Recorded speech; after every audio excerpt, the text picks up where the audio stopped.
E aí pessoal, como vão vocês? Hoje é o dia do personagem mais arrogante e com transtornos de superioridade de toda a franquia Fate, apesar de que ele tem motivos bem convincentes para se sentir assim. E eu estou falando dele.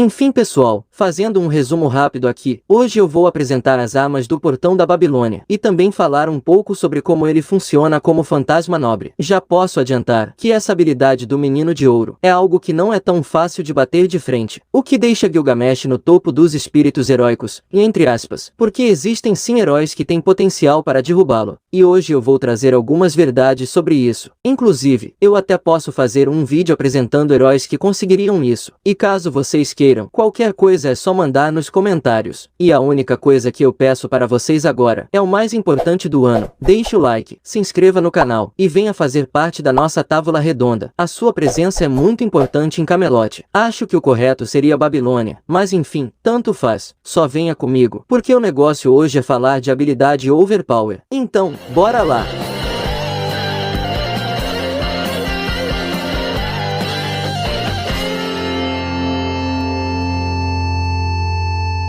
Chamado de Portão da Babilônia, Tesouro do Rei, esse é o nobre fantasma mais usado pelo primeiro herói da história, Gilgamesh. Seu principal objetivo é ser um armazém de armas, algo muito parecido com o BW de Ymir. Inclusive, se você ainda não viu o vídeo onde eu explico sobre o BW, vou deixar no card para que você possa dar uma olhadinha depois. Bom, mas voltando ao assunto, esse armazém de armas foi construído por Gilgamesh para guardar todos os tesouros que tenham sido fabricados no mundo, ou que tenham a sua existência registrada no mundo. Simplificando o assunto, armas que não sejam conhecidas pelo seu cofre, ou que não sejam fabricadas no mundo, não estarão presentes no Portão da Babilônia, como por exemplo, Excalibur, Rongominiado e Avalon. Porque essas armas são fabricações do lado reverso do planeta, e são armas que não possuem ancestrais. Diferente, por exemplo, da espada Calibur, que foi idealizada pela humanidade, e que se originou de uma lenda de outra espada, no caso, a Merodach. Inclusive, a Merodach é uma das espadas presentes no Portão da Babilônia, mas a gente ainda vai chegar lá. Bom, mas existe sim um modo de atualizar o Portão da Babilônia, mas para isso, Gilgamesh teria que matar seu inimigo, para se apossar da arma dele, e então armazenar em seu cofre. É contado que enquanto Gil era vivo, ele já possuía o seu cofre, mas nunca precisou usá-lo de fato. Até que em um certo dia, ele se deparou em uma luta contra Enkidu, e foi forçado a se defender com os seus tesouros. Por ser mais semelhante a um rei, e não a um guerreiro, Gilgamesh não é muito bom em combate corpo a corpo que inclui esgrima, ou porrada mesmo. Então, ele opta por atirar seus tesouros contra os inimigos, já que cada um de seus disparos pode matar instantaneamente quem for atingido por eles.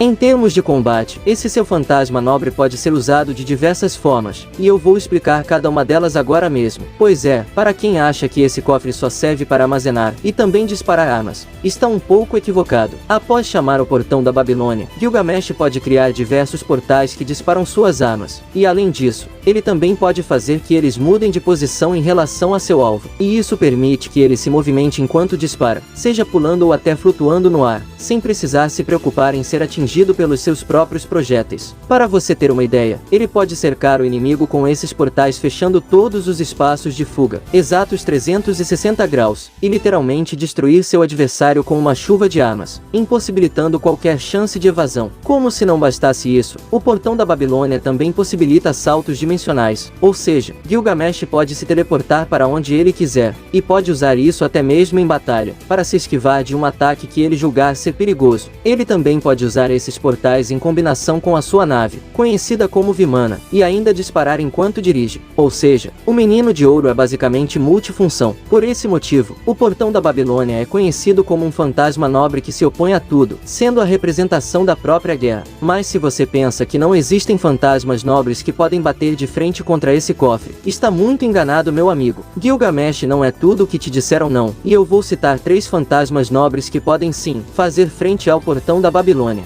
Então vamos lá. O primeiro fantasma nobre que pode bater de frente com o portão da Babilônia é o UBW de Emiya. Isso porque ambos possuem o mesmo conceito destrutivo. Porém, o UBW acaba tendo uma pequena vantagem em relação ao portão da Babilônia, pois após ele ser implantado por Emiya, as armas já estão prontas e à espera, enquanto o portão da Babilônia terá que selecionar a arma para então disparar, o que gera um atraso de 0,5 segundos em comparação ao UBW. Isso torna o fantasma nobre de Emiya um counter do portão da Babilônia de Gilgamesh, pois ele consegue se antecipar aos ataques do Rei dos Heróis e disparar antes que ele consiga reagir. Um outro fantasma nobre é o do conhecido Lancelot, o pegador de casadas. Sim, meus amigos, o cavaleiro mais habilidoso de Arthur possui um contra-ataque natural contra o cofre de Gilgamesh. No caso, seria o seu fantasma nobre, que é conhecido como Cavaleiro do Proprietário. Esse fantasma nobre torna tudo que Lancelot tocar em um falso fantasma nobre, que poderá ser usado por ele. Com isso, Lancelot pode se apossar das armas do portão da Babilônia, como ele fez em Fate Zero, e ainda usá-las contra o próprio Gilgamesh em um contra-ataque rápido. E como nosso menino de ouro não possui habilidades corpo a corpo, ele lutaria com alguns problemas, pois diferente de Gilgamesh, que não tem nenhuma habilidade com esgrima ou qualquer outra arma, Lancelot se aprimorou com quase todas as armas existentes, tornando ele em um guerreiro inigualável de sua época e o cavaleiro mais habilidoso do mundo. Não é à toa que Gilgamesh saiu ferido na batalha contra a versão doidona do nosso pegador de casadas.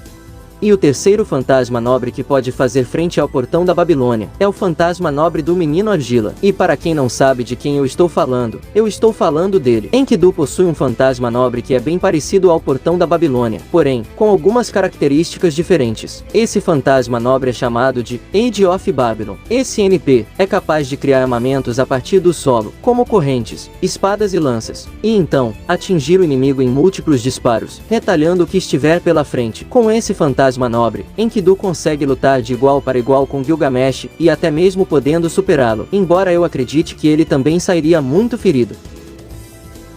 Abrindo um parênteses rápido aqui, o que eu quero dizer é o seguinte: eu já vi várias pessoas ficarem enchendo a bola desse personagem, inclusive, até vídeos no YouTube fazendo isso, como se ele fosse imbatível, invencível e insuperável. Existe sim uma versão do Gilgamesh que é bem poderosa, que é a versão extra, mas ainda assim, existem alguns espíritos heróicos que podem fazer frente a ele. Existem vários servos dentro do universo Fate que podem sim, colocar o Gilgamesh no bolso, principalmente pelo fato dele não ser um guerreiro, e vocês irão entender algumas verdades que eu vou explicar. Segura porque agora vai ser polêmico. Para começar, eu poderia citar vários servos aqui, como Astarte por exemplo, e até o próprio Arjuna Alter que arrebentou com o Karna. Eu poderia citar a nossa querida Shishou, que tem fama de matar seres divinos, a versão God da Arthur e a Pendragon, e tantos outros. Inclusive, o próprio Hércules se fosse invocado como um Saber, ou até um Atir, o resultado daquela luta de UBW poderia ter sido diferente, já que ele seria bem mais habilidoso e não estaria preso em sua loucura. Isso poderia ter colocado o menino de ouro numa situação bem ruim, levando em consideração que Hércules foi capaz de arrebentar até mesmo as correntes em Enkidu, sem falar que ele lutou protegendo sua mestre o tempo todo, o que fez com que ele não conseguisse dar o melhor de si mesmo. E não estou dizendo que ele venceria o Gilgamesh naquela situação do anime, mas poderia ter sido bem mais complicado para o Gil, se o Hércules não estivesse protegendo alguém. Enfim, eu sei que muitos fãs do Gilgamesh podem não concordar com o que eu estou dizendo, e alguns ficarão até bravos comigo, mas o meu intuito não é dizer que o Gil é fraco. O meu intuito aqui é dizer que ele não é tudo o que dizem sobre ele, e que existem sim, algumas formas de derrotá-lo. Essas são as verdades que não são ditas sobre o Gilgamesh, pois de fato ele é poderoso, mas o poder dele é baseado nas armas e fatores que ele possui, e não em habilidades de combates desenvolvidas com treino, tempo e destreza. Ou seja, Gilgamesh é igual àquela pessoa rica que tem muito dinheiro e um monte de Ferraris, porém, ele não é habilitado a dirigir nenhuma delas. Ele não tem habilidade de combate, e por isso, até Shirou Emiya usando o BW conseguiu se antecipar a ele, em combate corpo a corpo. Embora para mim, o resultado da luta ainda foi protagonismo, porque no nível que Shirou se encontrava, ele não seria capaz de vencer Gilgamesh. Já a versão de Emiya Archer colocaria Gil em uma situação ruim, pois nessa versão, Emiya não só pode se antecipar ao portão da Babilônia, como ele dominou e lutou por diversas vezes usando todas as suas armas, se tornando literalmente um perito em cada uma delas. E com isso, Gil ficaria em maus lençóis. Ou seja, o melhor modo de enfrentar Gilgamesh é encurtar encurtando seus espaços. Dessa forma o servo irá inibir e impedir que ele use tanto o portão da Babilônia quanto a Enuma Elish. E isso foi exatamente o que Shirou Emiya fez. Espero que tenha ficado claro, pois essa análise minha é mais clínica do que geral. Porque no geral, ele é considerado mais forte, mas quando você analisa clinicamente você vai perceber que tem como inibir suas habilidades. Mas claro que isso não é algo fácil. Então não fiquem bravos comigo, fãs do Gilgamesh, porque da mesma forma eu também falei sobre o Ruais de Emiya. Eu critiquei esse escudo da mesma forma. E só pra constar, eu gosto do Emiya, pois eu achei um absurdo Shirou Emiya segurar a Enuma Elish, o que pode ter sido um furo de Fate, assim como foi mostrado ele segurando a Excalibur. Mas enfim, essas são as verdades que não são ditas sobre Gilgamesh que queria dizer para vocês.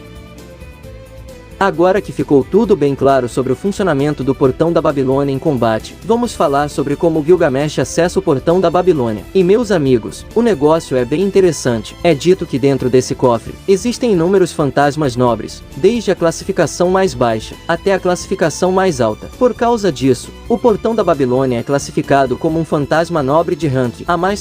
Porém, Tokio Mitosaka classificou como rank X, pelo fato de que a Enuma Elish também está armazenada nele. Porém, até mesmo para Gil, acessar as partes mais misteriosas desse seu fantasma nobre não é algo fácil, e por causa disso ele usa uma chave chamada Babilu. Essa ferramenta em forma de chave, que na verdade é uma espada, é usada por Gilgamesh para ter acesso a Enuma Elish. Essa espada-chave é conhecida como um tesouro mágico que só pode ser usado por ele. É dito que essa chave pode abrir qualquer tipo de porta, desde que ela tenha fechadura. Ou seja, meus amigos, se o Gilgamesh fosse um ladrão a gente tava ferrado. Em Fate o BW, na cena em que ele enfrentou Shirou Emiya, ele usou essa chave para puxar a Enuma Elish. Esse foi o único episódio, se eu não me engano, em que ela foi mostrada. E além dessa chave, existe uma outra chave que o nosso menino dourado também possui. Essa chave é a chave sobressalente, que basicamente é a chave reserva do seu tesouro. Inclusive, essa chave é usada como catalisador para invocar Gilgamesh em Fate Strange Fake. Já adiantando aqui para vocês, como ferramenta ela não tem nenhuma função importante, apenas pode ser usada como catalisador, além de servir para abrir o portão físico da Babilônia, que é dito ser o esconderijo onde estão enterrados todos os tesouros e armas de Gilgamesh, tanto terrenas quanto extraterrenas. E para finalizar os conceitos básicos do portão da Babilônia, é dito que Gilgamesh, por ter sido o primeiro herói da Terra, possui todas as variações de fantasmas nobres que deu origem aos diversos fantasmas nobres posteriores usados pelos servos, com algumas exceções. Basicamente, as lendas das armas do portão da Babilônia deu origem às lendas posteriores e degradadas de outras armas. E lembro que eu falei sobre a espada Merodach no início do vídeo. Ela foi a espada que deu origem às lendas das espadas Gran e Calibur. Neste caso, por exemplo, o modelo mais antigo sempre vencerá a versão mais nova da arma, pois sua lenda foi degradada. Isso torna a Merodach uma espada mais forte que a Calibur, por ser a sua ancestral original. Além disso, Gilgamesh é conhecido como um colecionador de tesouros, então ele meio que possui diversos tesouros em seu cofre, que até ele mesmo desconhece. E pelo fato de que os desejos da humanidade sempre foram os mesmos desde sua época, a tecnologia reforçada pela poderosa magia da sua era não é inferior à da era moderna. Então todo tipo de tesouro ou arma inventada e recriada na era moderna automaticamente será registrado no portão da Babilônia. Ou seja, o portão da Babilônia continua se atualizando com os mistérios da humanidade, fazendo que a sua coleção seja equipada com aviões e até submarinos. Mas como eu disse, certas armas que estão fora do conceito da humanidade não serão registradas no portão da Babilônia, como no caso do fantasma nobre de Hércules, Mão de Deus, ou o arsenal sagrado do rei Arthur, como Avalon e Excalibur, e muitos outros que estão fora do alcance do portão da Babilônia. Um outro fantasma nobre que não está presente no cofre misterioso de Gilgamesh é o próprio portão da Babilônia físico, que também é um fantasma nobre, mas por alguma razão ele não pode ser registrado. Algo até meio que sem sentido, mas enfim, é o que está descrito nas habilidades do Cavaleiro de Ouro. E eu não estou falando de você, Aioria. Bom galerinha, assim como eu fiz com o vídeo do Emiya, eu vou dividir esse vídeo em duas partes, e na próxima nós vamos estar falando sobre as armas que estão presentes dentro do portão da Babilônia, e você irá se surpreender com o arsenal oculto do Rei dos Heróis. Então se aguente, que mais coisas interessantes estão chegando para vocês. Esse foi um vídeo um pouco mais introdutório sobre o portão da Babilônia, e eu tenho certeza que muita gente vai ficar bravo sobre o que eu falei. Mas enfim, para todos que me acompanharam até aqui, fica o meu muito obrigado. Vocês Vocês são muito mais que só os meus inscritos, são os meus companheiros aqui nesse canal. E caso você não seja um inscrito, meu amigo, se inscreva, já deixe o seu like e venha fazer parte da nossa tábua redonda. Você é muito mais que bem-vindo, embora o negócio aqui seja polêmico, mas se você gosta de polêmica, esse é o canal. Obrigado a todos os mestres e servos que me acompanharam até aqui, até o nosso próximo vídeo. Fui, valeu, e tamo junto!